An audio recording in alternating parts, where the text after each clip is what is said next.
by way of keeping yourselves occupied whilst I do this, you need to move in from the back. There's too many of you at the back. The guys at the front have got to move forward, so the guys at the back can come forward too. Please do it now. Scoochie along, guys. Scoochie along. More. Ross went over to me and said, "They're past the door line." So, the door line is very bad. You can't be past the door line. And also, no muttering at the back. So I watch a lot of Lost, and I think something bad's going to happen. Only Losties get that. The rest of you, fuck you. Best TV show of all time. Fact. This is an awkward set. All right. Okay.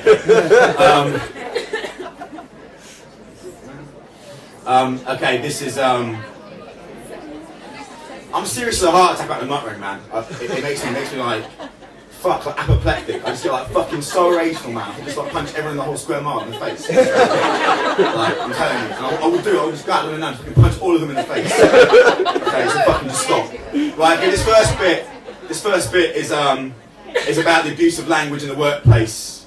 And it's based on some speeches that I've actually sat through in real life. And it's called There's No I in Team. The need for leaders has never been so urgent. Today's workplace and the world beyond both call out for strong leaders. My talk today addresses those of you who have the strength to respond, the select few who hear that call and feel compelled to accept the challenge, those who feel the need to lead. Okay, let's get started. Eyes front, please, people. The graph on my chest here shows how many of you are ready to lead as of now. The blue sector represents those of you who aren't, and that slender red wedge you can just make out of the top there represents me. Now, ask yourselves, how do you guys get from your wedge to my wedge? You need to learn to lead. All of you do. Don't ask me, why should we lead? Why shouldn't you? Just because you're lost and confused doesn't mean you can't lead. You have a dream, don't you? Well, that's enough. You can lead. All of you can. Don't worry about whether or not you have a goal. A true leader doesn't let sheer purposelessness stop them because they lead from the guts. They push forwards, whatever that means. Better to lead a team nowhere, but to not lead them at all. Now,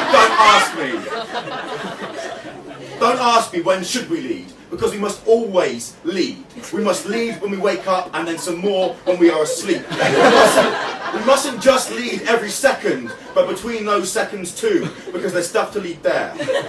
We start now. All of you, get ready to lead on the count of 3. Ready?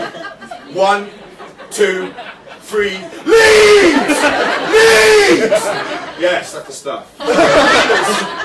Leaders overcome challenges. They thrust randomly at the world around them. A proper leader can even lead well from beneath a heap of 100 corpses, even when those corpses are the corpses of other leaders.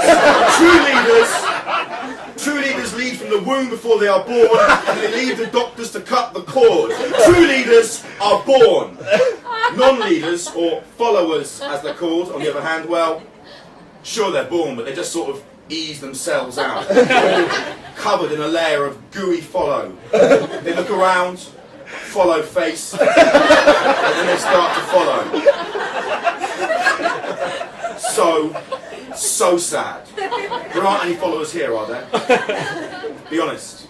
Ask yourself, were you the baby that followed the orders, or the baby that gave them? Now, for those of you who are unsure, you can make the change now. Start small and lead yourself. Lead yourself and make damn sure that you follow when you do. Drag yourself up by the lapels of your jacket. Stare hard at yourself and say, you are weak. That changes as of yesterday. From now on, you walk after me and you stay 4 paces back. Now get me a coffee. After that, let yourself drop to the floor. You don't need you. You've always held you back. Once you've led yourself for a year, you are a leader. So you need to start to make use of plans, because leaders make plans. How do leaders plan?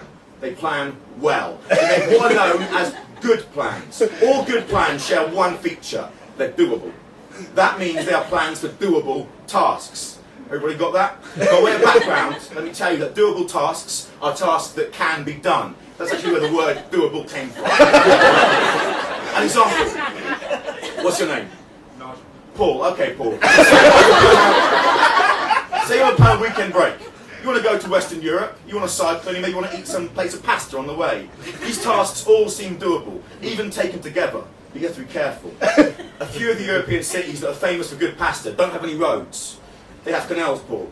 And you can't cycle on a canal, Paul. Because canals and roads are not of the same hardness. Okay? Not the same. Now, Paul, you may well say to yourself, well, none of that was very helpful. You just gave us a useless category that you called doableness, and an example too clear-cut to apply to our everyday jobs. Why do you have to be that way, Paul? Don't you want to be a leader? Don't you want to go to bars that have lots of dark wood everywhere, Paul? Fuck, guys.